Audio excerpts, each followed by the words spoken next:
La Nueva Traducción Viviente dice, Juan 15, 4 al 6, permanezcan en mí y yo permaneceré en ustedes. Pues una rama no puede producir fruto si la cortan de la vid, y ustedes tampoco pueden ser fructíferos a menos que permanezcan en mí. Ciertamente yo soy la vid, ustedes son las ramas. Los que permanecen en mí y yo en ellos producirán mucho fruto, porque separados de mí no pueden hacer nada. La semana pasada les platicaba yo mi experiencia de haber visto varios tutoriales en los cuales me di cuenta de cómo es más o menos el cultivo de la vid. Pues bueno, lo que me sorprendió más de esto es que el cultivo de la vid es la historia de cortar, cortar, cortar, con el propósito de que la enredadera de la vid se extienda más cada vez. Pero no es un crecimiento arbitrario. El viñador tiene un propósito en cada corte y espera al tiempo preciso para lograr el corte que va a dar los resultados idóneos para su cultivo. Así que espera unas semanas, y cuando el tronco ha echado un nuevo renuevo y el renuevo ha crecido lo suficientemente largo, extendido como para poderlo sujetar a un poste, lo que el viñador hace es ir y sujetarlo. Y entonces los renuevos que están saliendo en el extremo de ese nuevo brote, de esa nueva rama, los corta de tal manera que provoca que esa nueva rama se vea forzada a echar nuevos brotes. Y espera que de esos brotes, 2 son los que le serán útiles. Y esos 2 brotes los va a guiar utilizando unas cuerdas que están tensas en la parte superior por encima de la planta, con el propósito de que allí irá tendiendo estas nuevas ramas que espera que crecerán. Pero cuando estas ramas han salido, cuando estos nuevos brotes ya crecieron lo suficiente, toma uno para un extremo y el otro para el otro extremo sobre la guía que él tiene colocada en la parte superior. Y lo que hace es sujetar estos nuevos brotes, uno hacia un extremo y el otro hacia el otro extremo, y lo que está provocando con eso es extendimiento de la planta.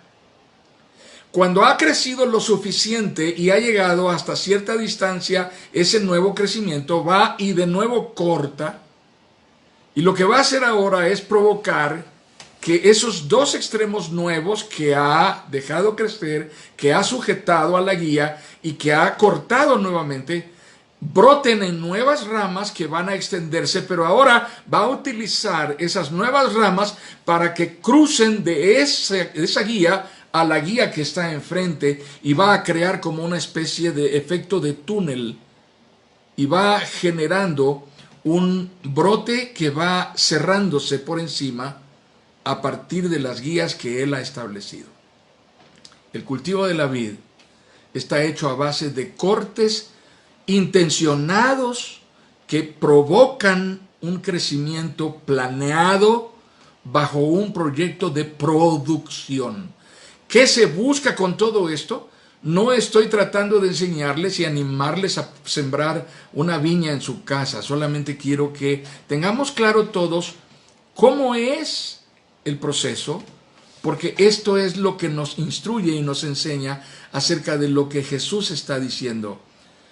No hay un cultivo que sea más cuidadoso en la planeación de cómo desarrollarlo, que no se trata solo de sembrar una semilla y dejar que la semilla desarrolle y crezca y brote y finalmente dé fruto, y nada más de repente ir a ver y a limpiarlo y espantarle los pájaros, sino se trata de ir planeando de qué manera yo quiero que la planta se extienda, hacia dónde se va a extender y cómo voy a sujetarla para que al extenderse y dar fruto, la planta esté segura de que el fruto no se va a dañar porque está en contacto con la tierra. Todo está suspendido. Yo tengo que asegurarme que los brotes que he cuidado y protegido son los más fuertes, que resistirán la cantidad de racimos que la planta estará produciendo. Y este es mi mayor interés, lograr que la planta produzca, porque para eso estoy trabajando en ella. El viñador está invirtiendo su tiempo en una planta de la cual espera cosechar suficientes racimos, y todos sanos y pesados. Aún así, cuando los racimos hayan desarrollado, cuando hayan comenzado a brotar y hayan adquirido una cierta proporción, un cierto tamaño, un cierto peso, él va a llegar y va a juzgar cuáles racimos debe cortar antes de dejarlos crecer más, porque el propósito es que ciertos racimos sean conservados para que en ellos la planta invierta todo su esfuerzo. Y van a ser los racimos más hermosos, y los racimos más débiles los va a retirar. Tiene una compleja manera de cuidarse todo esto. Esto es lo que Jesús está diciendo. Pero la clave de todo, el secreto de que esto sobreviva y de que esto verdaderamente logre producir y llegar al propósito final, es que todas esas ramas que se han extendido a lo largo de las guías y que han creado este efecto de túnel en medio entre una guía y otra, y finalmente se ha construido todo un sistema que se llama la viña. Finalmente el propósito y la clave de todo es que todas esas ramas estén adheridas al tronco principal de donde obtienen la vida. ¿Saben? Hay una historia interesante que alguna vez escuchamos cuando fuimos de visita a la casa donde nuestras hijas están sirviendo en el ministerio. Este lugar se llama Magdalena de Quino, en el estado de Sonora. Y el nombre de Magdalena de Quino proviene de un fraile franciscano que fue el que estableció las misiones en toda esa región del noroeste del país, incluyendo desde la frontera más allá de México, lo que en aquel tiempo era territorio mexicano, y estamos hablando del estado de Arizona. Todo eso fue un lugar en donde él extendió las misiones. Y visitamos estos lugares, algunos de ellos. Hay lugares interesantísimos, históricamente interesantes y valiosos, a los que fuimos. Y la historia es esta.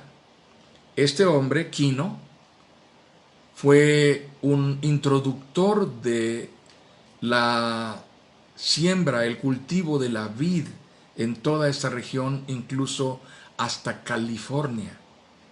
Y saben, la historia interesante es que este hombre introdujo la primera cepa de vid que hubo en este territorio, trayéndola a escondidas desde Europa, porque estaba prohibido sacar las plantas de la vid, y él lo hizo. Robó la vid y la trajo a escondidas y la metió de contrabando, y logró sembrar la cepa que trajo, y de allí obtuvo lo que hoy es, como resultado final, al cabo de los siglos, la industria vitivinícola de California, los mejores vinos de la región y uno de los mejores vinos del mundo, los vinos californianos. Y ahora mucha uva se cultiva en Sonora, y nosotros, cuando vamos a visitar a nuestras hijas, pasamos por esta zona en donde kilómetros y kilómetros y kilómetros están sembrados de uvas. Y es interesante ver esto, es muy interesante. Ahora, tiene sentido escuchar esta historia porque el viernes pasado yo compartía con ustedes el énfasis que Jesús hace acerca de cómo no es posible que nosotros fructifiquemos sin permanecer en Él. Y hemos aclarado mucho, y creo suficientemente, en qué consiste el énfasis de fructificar. Y algo que yo quisiera que tuviéramos claro, y quiero enfocar un poco nuestra conversación y reflexión de este día en esto. no está refiriéndose Jesús a la actividad que podamos desarrollar en el ámbito misionero, como una forma de frutos que estamos ofreciendo al Señor cuando hemos ido y predicado y personas se han convertido a Jesucristo y tenemos gozo porque hemos visto el fruto de la palabra. En lo personal, en mi ministerio, me ha tocado ver personas que se han rendido a Jesucristo después de haber oído una predicación que yo he tratado de exponer con la mayor claridad posible. Y me lo han hecho saber. Hace poco tiempo un joven me envió un mensaje después de una conferencia en estas plataformas de video con un ministerio de jóvenes en Tabasco. Este chico vio la conferencia tiempo después porque la grabé y la subí a través de las plataformas y de las redes sociales, y este chico me dijo: pastor, yo lo conozco, quiero que sepa que yo lo conocí en tal lugar, hace tanto tiempo, y en esa ocasión, cuando usted estaba predicando, yo le entregué mi vida a Jesucristo, y por primera vez supe que yo era salvo por la gracia de Dios. Claro que a uno como un predicador o como un creyente en Jesucristo que ha dado testimonio de su fe a otros, le da un gozo enorme saber que alguna persona se entregó a Jesucristo porque uno le testificó de Cristo. Pero quiero decirles algo, por favor. Yo sé que algunas de ustedes han estado queriendo alguna vez en su vida, por lo menos, en su convicción cristiana y en su seguimiento de Cristo, llevar a alguien a los pies de Cristo, y es posible que ha pasado tiempo y ustedes no han visto que alguien a quien ustedes le han testificado se entregó a Cristo. Bien, no es una razón por la cual deban estar frustradas o tristes, porque algo que la palabra de Dios nos dice en Isaías 55, y es una promesa que los predicadores amamos y abrazamos entrañablemente, es esto: que ninguna palabra que sale de la boca de Dios volverá a Él vacía. Si nosotros creemos la promesa de Dios, podemos estar seguros de que cualquier testimonio que nosotros hayamos dado acerca de la obra redentora de Jesucristo, a quien se la hayamos dado, no importa si se fue y no supimos si finalmente creyó en Jesucristo o no, no importa eso. Nosotros hemos cumplido la parte que nos corresponde hacer, que es dar testimonio. Quien va a hacer la obra para convencer a esa persona es el Espíritu Santo, no es nuestra labor. Por lo tanto, el fruto será el resultado de la obra del Espíritu Santo a través de la semilla que nosotros sembramos. Por lo tanto, Isaías 55 nos da una promesa esperanzadora para todos aquellos que alguna vez compartimos el Evangelio con una persona a la cual tuvimos a nuestro lado y tal vez nunca más la volvimos a ver, pero le hablamos de Jesucristo, compartimos nuestra fe salvadora con esta persona y se fue. Dios hará su obra porque es su palabra, y el que convierte el corazón del hombre, a él es el Espíritu de Dios. Así que tengamos paz. Sin embargo, quiero que tengan tranquilidad, no experimenten frustración, no experimenten sensación de fracaso porque le han hablado a personas y las personas no se han convertido. Cuando leemos esta porción de la que nuestro Señor Jesucristo nos está hablando, no se refiere a las misiones o a una labor evangelística en la cual de alguna manera un día vendremos con una malla en nuestras manos cargada de peces, diciéndole al Señor: mira cuánto pesqué, Señor. Porque finalmente, como la narración del Evangelio nos dice, en la pesca milagrosa, la obra no fue de los discípulos, que eran pescadores expertos. La obra fue de nuestro Señor Jesucristo, que les dijo en dónde echar la red, y ellos la echaron en su nombre, en su palabra. Porque tú nos dijiste que la echáramos, porque tú nos ordenaste, lo haremos, y ellos lo hicieron y recogieron las redes que casi se rompían y los buques, los botes casi naufragaban del peso, tuvieron que recibir ayuda de otros para poder librar esta circunstancia. Así que finalmente la obra de que las personas sean salvas no es nuestra, es de Dios. Tengamos paz acerca de eso. Pero lo que sí nos enseña nuestro Señor Jesucristo en esta metáfora del Evangelio de Juan sobre la vid y las ramas es atingente para lo que necesitamos aprender en este tiempo. De allí mi interés de que estudiemos Juan capítulo 15. Lo que estamos leyendo acerca de los frutos es pertinente, es atingente para este tiempo que estamos viviendo. Necesitamos aprender en estos días de cuarentena en que la iglesia se ha visto forzada a suspender su habitual manera de funcionar. De pronto no podemos ser iglesia como siempre somos. De tal manera que quienes siempre se han sentido útiles, se han sentido involucrados, enrolados, activos, fructíferos, productivos, porque están inmersos en una dinámica eclesiástica, ya no tienen manera de argumentar eso. Y la gente puede caer en una seria depresión solo por el hecho de que su iglesia no se está congregando como habitualmente se congregaba. Hay personas para las cuales su única esperanza en toda la semana era que alguien viniera por ellos y los llevara al templo para finalmente, cuando terminara el templo, sentir que cargaron la pila y ya pueden volver a su casa para aguantar otra semana más. Eso es real. Pero ¿qué pasa cuando estamos en esta circunstancia que estamos viviendo ahora? Muchos no le encontrarán sentido a ser cristianos en privado. Esa es otra dimensión de esta misma realidad. Muchos pensarán, bueno, pues es que ser cristiano y orar y alabar y danzar no tiene sentido en privado, en mi casa.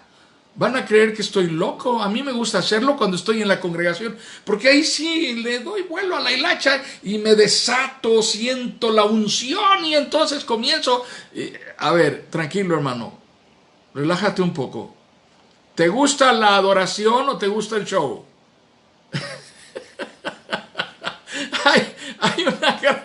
hay una gran experiencia de catarsis en quienes parecen que se desatan cuando están en público, en la congregación, y son eufóricos y eufíricos y no históricos sino histéricos. Y de pronto como que... Y uno tiene que reconocer que detrás de esto hay una excitación emocional que no necesariamente nutre y fortalece el espíritu.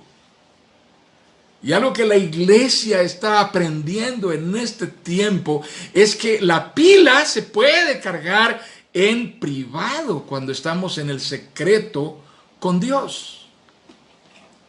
Pero Jesús nos lo dijo. Lo leímos en Mateo 6. Vete a tu casa y cerrada tu puerta, busca a tu Padre que te ve en lo secreto. Clama al Señor y tu Padre que te oye en lo secreto te recompensará en público. Lo leímos en la palabra. Entonces la forma de ir y renovar nuestras fuerzas verdaderamente es no en el público en donde estamos celebrando y somos visibles a todos los demás y dicen: qué bárbaro, qué poder trae este hermano, qué unción sota, y ya quisiera yo tener siquiera una cuarta parte de lo que el hermano sí. Mira cómo danza, mira cómo brinca más alto que todos los demás, ha de ser más espiritual que todos los demás, hasta habla en lenguas, nadie le entiende, pero qué hermoso. Y la gente cree cosas que están sustentadas solamente en especulaciones, basadas en emociones y en percepciones que no tenemos sustento para argumentar. Pero en la realidad de lo que Jesús nos está hablando es que estemos en el templo, o más aún estando privados de poder ir al templo para adorar a Dios como habitualmente lo hacemos y congregarnos en donde siempre cargamos la pila, en la comunión con los hermanos y en la alabanza. Y estemos en donde estemos, aun cuando estemos impedidos para lograr eso, permanezcamos unidos estrechamente a la vid, que es Cristo. Y la vid siempre ha estado allí. Es un error creer que la iglesia es la maceta en donde está sembrada la vid y tenemos que ir hasta allá para poder recuperar fuerzas en medio de situaciones y circunstancias adversas que estamos enfrentando en la vida. Es un error creer eso. No es apegado a la realidad. Así que la iglesia está teniendo que aprender en este tiempo, y esta metáfora que Jesús utiliza: yo soy la vid, mi Padre es el labrador, ustedes son las ramas, y si están apegados a mí darán fruto, si no están apegados a mí serán cortados, serán desechados. Tiene sentido. Así que muchos que no le encontrarían sentido tendrán que aprender esta lección. Sucede que en el estilo de cristianismo público, exhibicionista, hay un rédito que no resulta en frutos, resulta en protagonismo y autosatisfacción. Así que el propósito de dar frutos no es que yo me sienta bien. El propósito de permanecer apegado a Cristo no es que yo pueda disfrutar más las cosas que hago. El propósito es que yo verdaderamente pueda vivir, porque mi vida depende de estar unido a la vid que es Cristo. Y en consecuencia, los frutos que se esperan de mí sean evidentes, sean obvios. Bien, dar frutos no es una manera de eludir la realidad entonces. Dar frutos no es escapar de nuestro presente para vivir en el allá y en el entonces, bien sea del pasado o bien sea del futuro. Nos gusta vivir en el allá y en el entonces porque es ajeno a nuestra realidad, y a veces nuestra realidad es demasiado devastadora, demasiado triste, lamentable, penosa. No queremos enfrentarla. Esa es la utilidad de las telenovelas. Las telenovelas tienen la gran virtud, las comedias de televisión, tienen la enorme virtud de hacernos llorar por otros que están sufriendo para olvidarnos de que tenemos que llorar por nosotros que estamos sufriendo. ¿Tiene sentido? Señoras se pasan las tardes viendo telenovelas porque lloran por aquellos que están en la televisión y les ayuda a olvidar que deben llorar por sí mismas. Así que no necesitamos esta forma de espiritualidad enajenante. No necesitamos esta forma de religiosidad que nos lleva a evadir la realidad. No debemos vivir en el allá y en el entonces que es ajeno a nosotros. Debemos vivir en un presente vinculados a Cristo. El allá y en el entonces en el pasado. Iglesias enteras pensando, ¡ay, qué bonito era cuando nos podíamos congregar! Qué hermosas reuniones, qué alabanza, qué grupo, qué cantos, qué coros, ay, las predicaciones del pastor, qué lindo el templo, cómo lo extraño. Allá y entonces. Y como no tenemos acceso al allá y entonces ahorita en el pasado, nos vamos al allá y entonces que está en el futuro, pero cuando estemos en el cielo y ya no tengamos que llorar ni sufrir en la presencia del Señor, y ya viene el Señor, y ya pronto se acabará esto, y los 4 jinetes del Pilopsis, ¿cómo se llama el libro? Una señora sale ahí en un meme diciendo que está espantoso esto, que ya vienen los 4 libros, los 4 jinetes del Calipso. Y digo, ay Señor, no cabe duda que la gran ignorancia que prevalece en el mundo hace que la gente crea cualquier cosa. Así que no, el llamado de Dios no es para que vivamos en el allá y en el entonces del pasado, de cuando sí podíamos, cuando sí hacíamos, cuando éramos felices, ni en el allá ni en el entonces del futuro, cuando seamos, cuando estemos, cuando esto se termine y finalmente vivamos el presente. Y el presente es que hoy, de manera tangible, en nuestra realidad y en nuestra circunstancia, estamos siendo llamados a depender más estrecha, cercanamente de Cristo, porque Él es la vid y nosotros somos las ramas. Y esta circunstancia que estamos viviendo, hermanos, no dejemos que nos engañen. Esta circunstancia que estamos viviendo no nos impide dar los frutos que el Señor espera de nosotros. Porque los frutos que el Señor espera de nosotros, lo dice su palabra, son frutos de arrepentimiento, vidas transformadas. Tal vez Dios nos ha obligado a estar más tiempo del que habitual estamos con esa persona dentro de nuestra casa, dentro de nuestro círculo íntimo de relación cotidiana, que nos cae como patada de mula en el hígado y que cada vez que nos tropezamos con ella tenemos un vuelco en el estómago y decimos, ahí está otra vez. Y quisiéramos no tener que vivir eso, y Dios nos está diciendo, desarrolla como un fruto adquirido por madurez, por apego a la vid que es Cristo, este fruto de capacidad para perdonar, de tolerancia, de humildad. Esto es fructificar, y eso no necesita más infraestructura que estar pegado a la vid, y la vid es Cristo. Ahora, quiero señalar algo que ya mencioné de alguna manera. Jesús ya nos dijo que la única manera de dar frutos era permanecer unidos a Él. Y quiero decir esto como una precisión, una puntualización de algo que me preocupa y que no quiero que quede confuso, quiero que quede suficientemente claro. Jesús ha dicho de manera categórica que permanecer unidos a Él es la forma de vivir y dar frutos. No se trata de permanecer unidos a una congregación o a una iglesia, que por supuesto hay bendición en ser parte de una iglesia.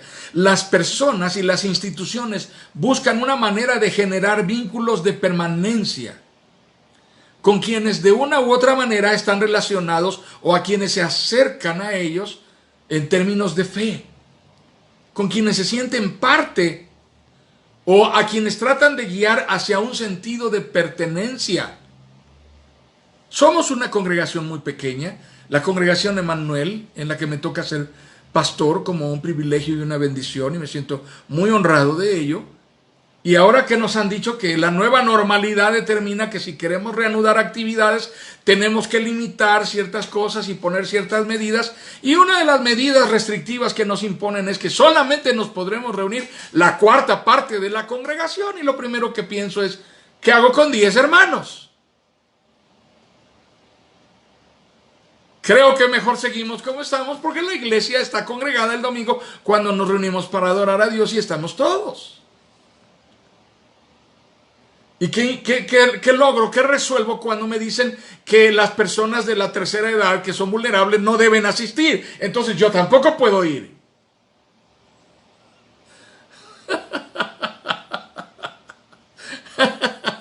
Yo menos. Mi esposa dice yo menos. Y queremos cuidarnos para conocer a Olivia. Así que entendamos que estamos forzados por esta circunstancia, por esta coyuntura que estamos viviendo, a aprender a hacer iglesia de una manera distinta a la que estábamos habituados. Y no importa, no pasa nada. Esto es la obra de Dios, y la obra de Dios es sostenida por Dios. La vid verdadera es lo que le da vida a las ramas, y nosotros somos las ramas, no el templo. No es la vid el templo, es Cristo.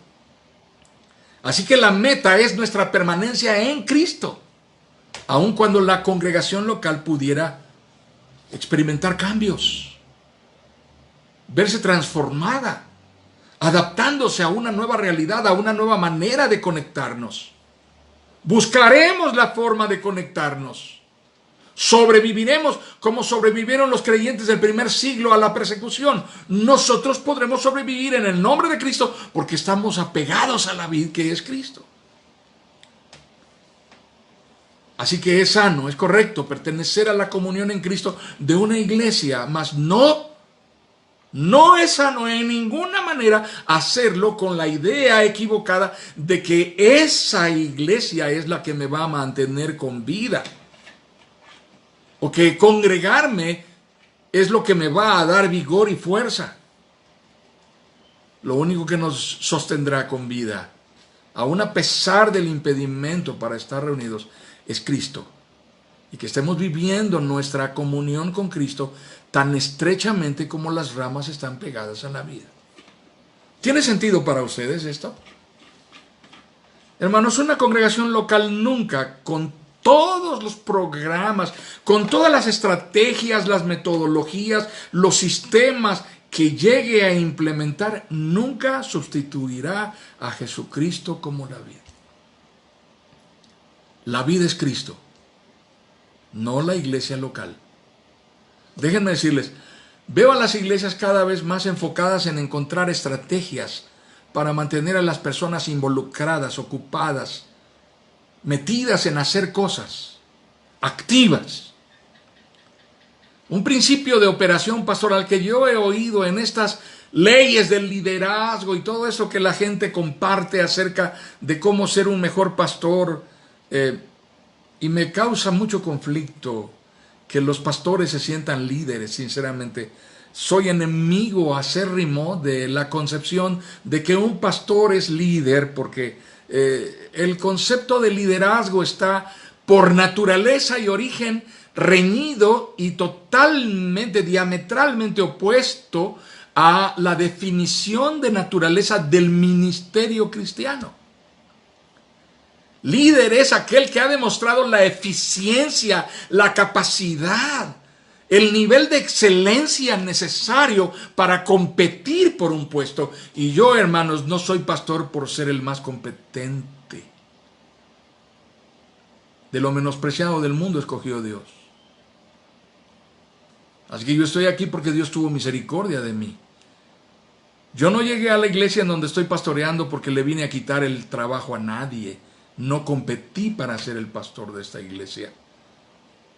Estoy allí porque Dios tuvo misericordia de mí, tuvo misericordia de su iglesia y unió a una iglesia y a un pastor, y va a mantenerse mientras pueda ser bendición para la vida de la iglesia y bendición para el pastor. Cuando deje de serlo, Dios moverá a uno y a otro.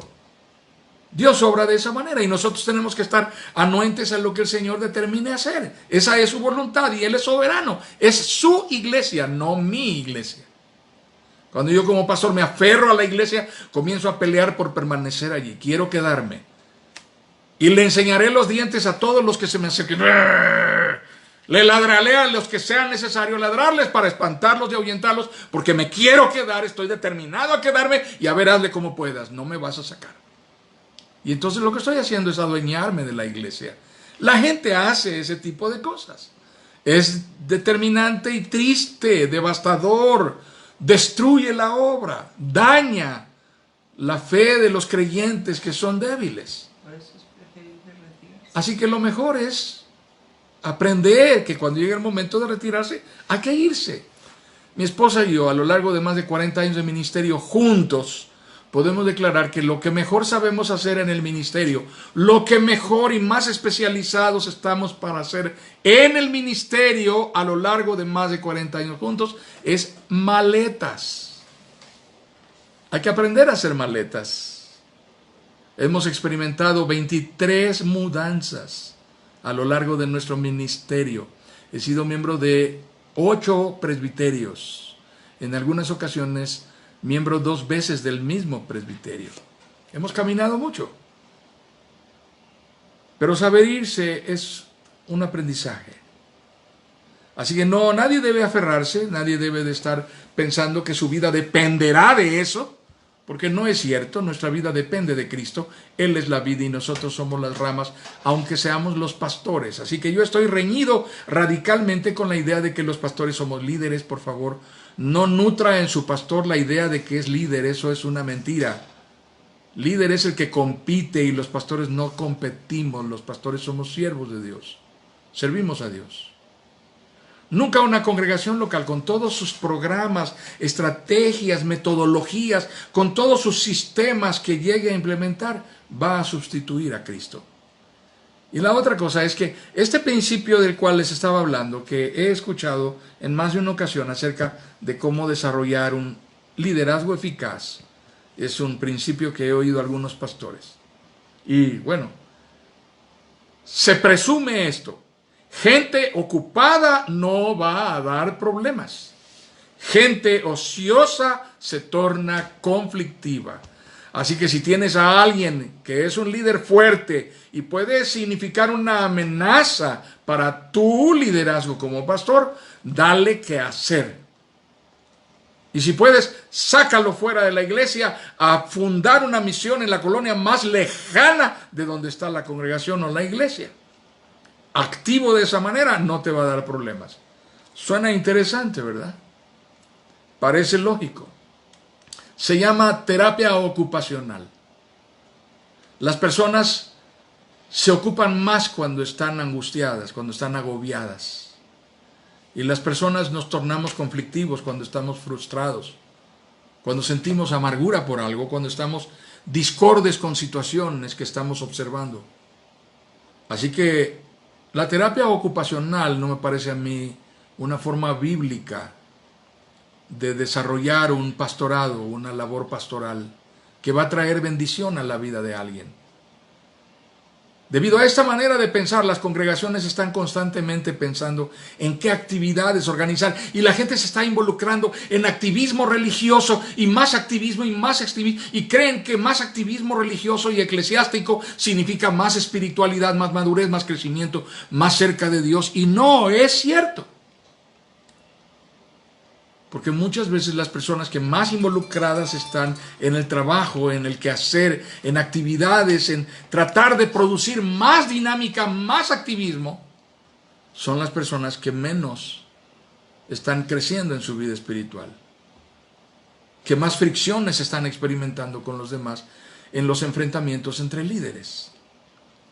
Está demostrado, de acuerdo con estudios científicos de comportamiento de iglesias y congregaciones, que en una iglesia muy activa, estoy hablando de una iglesia en la cual hay una agenda de actividades y toda una serie, una lista de ministerios, todos trabajando y desarrollándose de manera muy dinámica y muy vigorosa.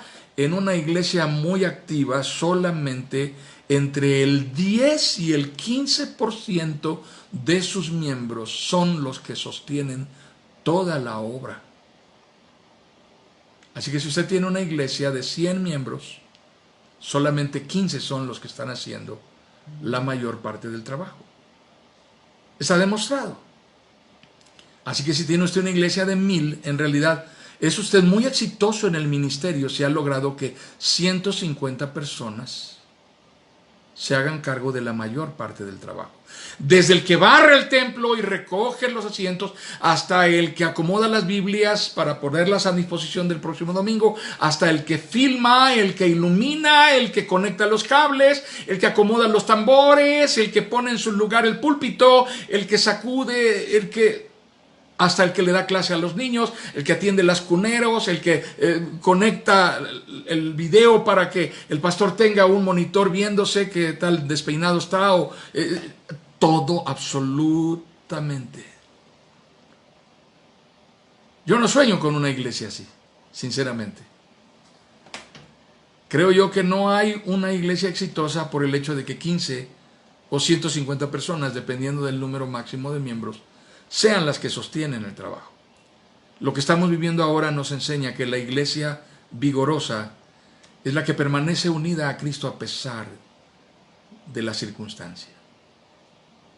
La que se fortalece en el tronco de la vid que es Jesucristo.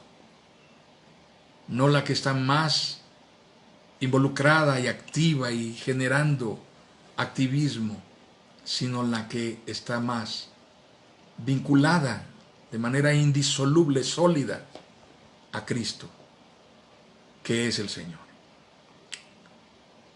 Así que hay un aprendizaje que adquirir en este tiempo de cuarentena. Hay un aprendizaje, un nuevo aprendizaje para nosotros. Cómo ser las ramas de la vid en esta circunstancia.